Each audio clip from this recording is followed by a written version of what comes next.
last 2 years, dictate their own curriculum and pursue their own curiosities. What a novel idea.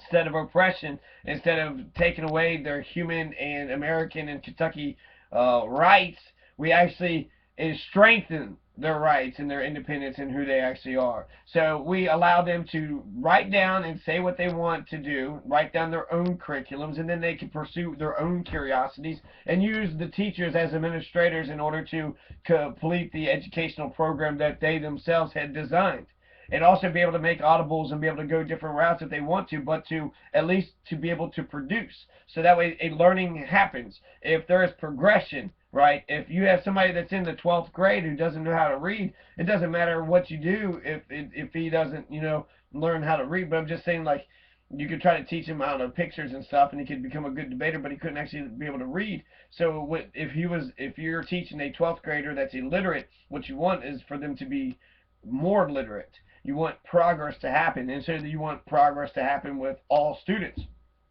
That's the most important thing. So historically, the most terrible things, war, genocide, and slavery, have resulted not from disobedience, but from obedience. Okay? So obedience. Historically, the most terrible things, war, genocide, and slavery, came from obedience, blind obedience to authority. At the risk of seeming ridiculous, let me say that the true revolutionary is guided by a great feeling of love. It is impossible to think of a genuine revolutionary lacking this quality. All revolutionaries, the heart, the fundamental core of all revolutionaries is love. Okay? So Jerry Farber, in his 1969 design, The Student as Nigger, writes, "Students don't ask that orders make sense. They've given up expecting things to make sense long before they leave elementary school. Things are true because the teacher says that they're true. At a very early age, we all learn to accept two truths, as did certain medieval churchmen. Outside of class, things are true to your tongue, your fingers, your stomach, your heart. Inside class, things are true by reason of authority." And that's just fine because you don't care anyways. Mrs. Wiedemeyer tells you a noun is a person, place, or thing, so let it be. You don't give a rat's ass. She doesn't give a rat's ass. Jerry Farber. And that's incredible. There's a separate reality, isn't there? There's real life and then there's class. There's what you have to experience in real life, and then you have to sort of adjust real life with the fucking school totalitarian system. So instead of using your logic and your own mind and your five senses, being an imperialistic person, instead you only listen to what someone told you. And if all you know about this world is what somebody told you, you're not going to know anything about the world. You're going to know very little. You're going to understand just their biases, and especially if your primary source is your biased parents, like they're the most biased people that would be in your life. They were able to, flood your head with so many ideas when you was a baby that it would be easy, to always be able to manipulate you to their opinion. So I suspect, I'm not sure why it's all set up like this. I suspect capitalistic forces are to blame, but I can't be sure. Working class people are not expected to know what is going on in society. Some folks also think that children should be developed to fit into society. So instead of developing their creativity and making them strong, they just want to make them, they're going to be workers, so we just need good workers for the system. Instead of experimenting or venturing out on their own. Corporate industries want obedient cogs to their machines. We may be seeing the industrial model for education, or perhaps we haven't ventured beyond Plato. It also could be the Prussian model. George Carlin says the business community, all they want is obedient workers, people who are just smart enough to run the machines and do the paperwork, but just dumb enough to passively accept all these increasingly shittier jobs with the lower pay, the longer hours, reduced benefits, and the end of overtime, and the vanishing pension that disappears the minute you go to collect it. I remember lecturing about the learning pyramid to a few of the teachers I was observing, and they hated everything I said. So, what a bunch of fucking hypocrites. They lecture the entire time, but when I lecture to them, they'll sit there and tell me how wrong I am with everything that I'm saying. Good thing we actually have a dialogue, because without the dialogue, no learning would ever happen whatsoever. But I say, hey, this thing is true, because I don't say it like a fucking professor who knows it all. 1 + 1 = 2 just because I say so. The square root of -1 is an I, even though it's an imaginary number and we're making it up just because I said so. There's got to be logic behind why a person is ordering them around. Why is the logic? What is the reason for this? And then you also have to sort of check to make sure it's a relationship thing. Is it to try to make sure they have complete power over you? They want a 100% absolute power and authority, and they're not, 100% compliance. They're micromanaging the fuck out of you. Every little tiny thing that you do. I always felt like that's what they were doing, but they were. If I was to whisper to somebody in my next class, they would be like, "What are you doing? How dare you? I hear whispering. I hear whispering. What's this? Where's this whispering at?" If you just might be tapping a pen or something, stop tapping. Oh, God damn, shit. All right, fuck. My hands are up. I'm still. Um, so so they're a bunch of fucking hypocrites, right? So you go to one of these fascist oppressor fucking teachers, right? In the classroom, these dictator, totalitarian fucking control freaks. Tell them about the learning pyramid and lecture to them, right? I guess you have to lecture down to them like they ain't shit. Maybe they respect that. Maybe that's what they understand. I don't think it is. I think people just get into relationships and they sort of accept that somebody or some's oppressed and some's oppressors. So I'm sitting there lecturing about the learning pyramid in several schools in Louisville. To several different teachers. Actually, they're my friends. I wasn't like trying to call them out on any things. I was actually trying to say, hey, this is what I think about things, and so I'm just kind of letting them in on what it is that I feel about things. I'm not, I do disagree with some things, but if you're nice to me, I'm nice to you. And there have been fascist, benevolent dictators who I've worked with, and have been able to work with very successfully, and have been able to move on. But I just still disagree with their tactics. I'm not going to be that type of person, but I'm able to work with them. Now, Julie Chancellor, he was unable to work with a person who believes in equality. She can only make me her slave. That's the only way she understood life. And she was fucking mean and nasty, and it was fucking shitty how these they conspired to sabotage. And is that a big fucking surprise that they all got together and said, let's fuck up this this guy who questions authority?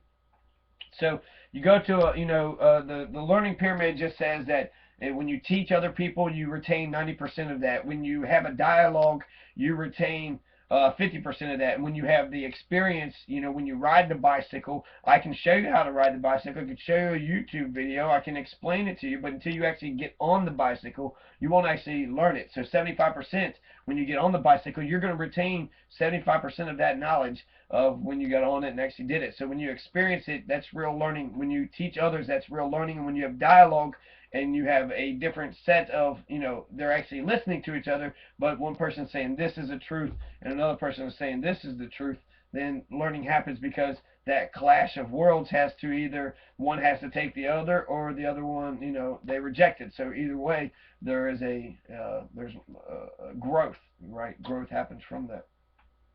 But the very top of the learning pyramid, right, those are the bottom things, the highest retention. On the very top of it is 5%. 5% of lectures. So if you're a person, a fascist, teacher, so-called teacher, if all you do is fucking lecture, you're not teaching anybody jack shit. Okay? If all you do, I'll repeat that, as in American education, that's all I've seen is lecture. They say, shut up, get down, get your pencils and paper out, and listen to me talk about the fucking shit that I know, which is maybe about the same amount that you have, but I'm going to pretend that I know it all because I'm the one with the fucking power, and I have, I fucking move a certain way, and I handle everybody a certain way, so therefore my little bit of knowledge doesn't matter because I'm fucking handling people. So they're hypocrites, right? They're absolute fucking hypocrites. Should I have threatened the teachers when they weren't listening to me about how lectures are only retains 5%? You're not, if you're all you're doing is lecturing, you're not teaching anybody jack shit. If you're forcing this shit down their throat, you're actually doing the opposite of teaching. You're making them hate fucking school and every goddamn fucking thing that you're fucking forcing down their throats. They fucking hate it. Okay, they're combative, disagreeable, and argumentative. So if I was a teacher, if I did the teacher type shit to them, if I tried a classroom management technique to them, would I get 100% compliance? Would I get in their face and fucking yell?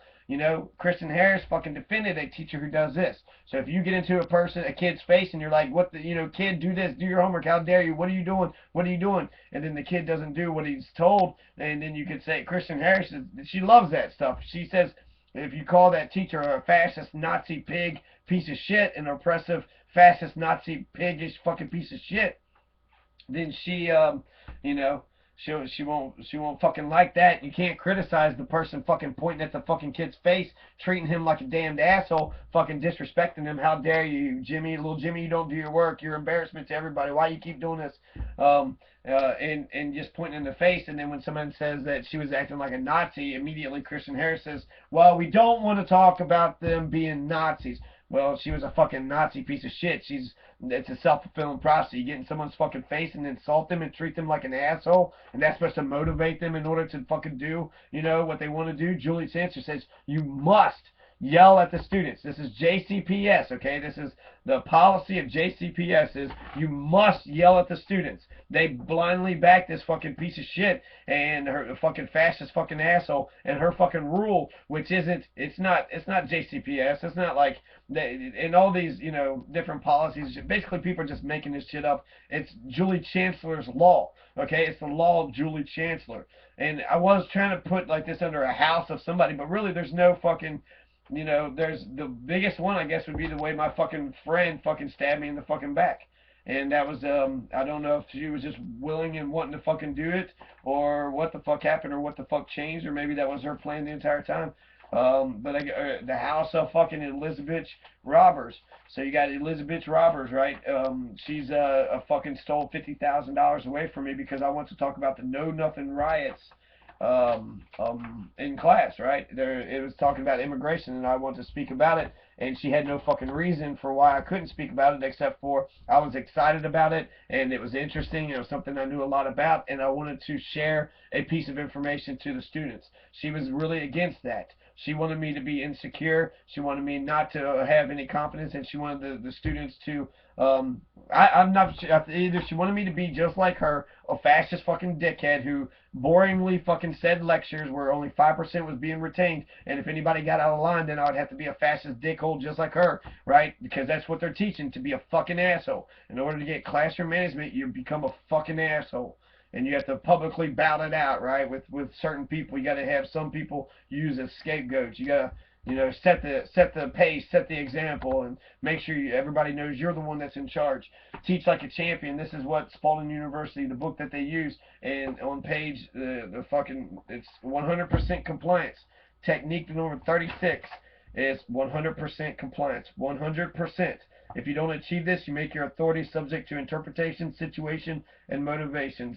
Students have cause to ask themselves, did she mean that for everyone? Do I feel like going along with her today? And that's the thing, is that she's dictating them every day. How like, that has got to be exhausting to be able to have to dictate every fucking little tiny piece of thing that happens. It has to be absolutely exhausting. I believe in the least intrusive way of being able to teach, and I would have been able to teach everything that they would have taught. I would have taught them the 1855 Know Nothing Riots. They said wasn't part of the curriculum, which is total horse shit. It's on the AP exam. The Know Nothing Party is a white supremacist party. It's a nativist party who were against the Germans and the Irish and the other European immigrants that were coming during the 1800s. That's who the Know Nothings were. And so my ancestors got here in Kentucky in 1869. So this is about 15, 20 years right before that actually happened.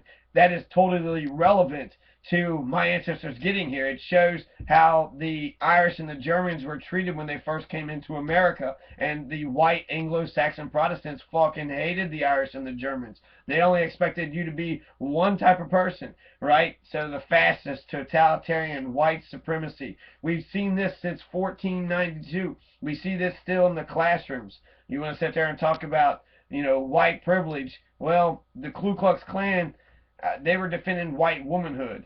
So it takes, I don't know, it takes two to tango, right? I don't know what I'm trying to say there. But one more minute left, so yeah, so I was explaining the learning pyramid to them, but they fucking couldn't, they didn't like me lecturing at them. They were so fucking, all of a sudden they could, they could question authority, but their own students couldn't. So why should they, teach? It's like, do as I tell you, but not as I do. Well, your behavior is a better example than just your words. If you sit there and say, don't drink beer while being a total alcoholic all the time, no one's going to give a shit about any fucking thing that you say.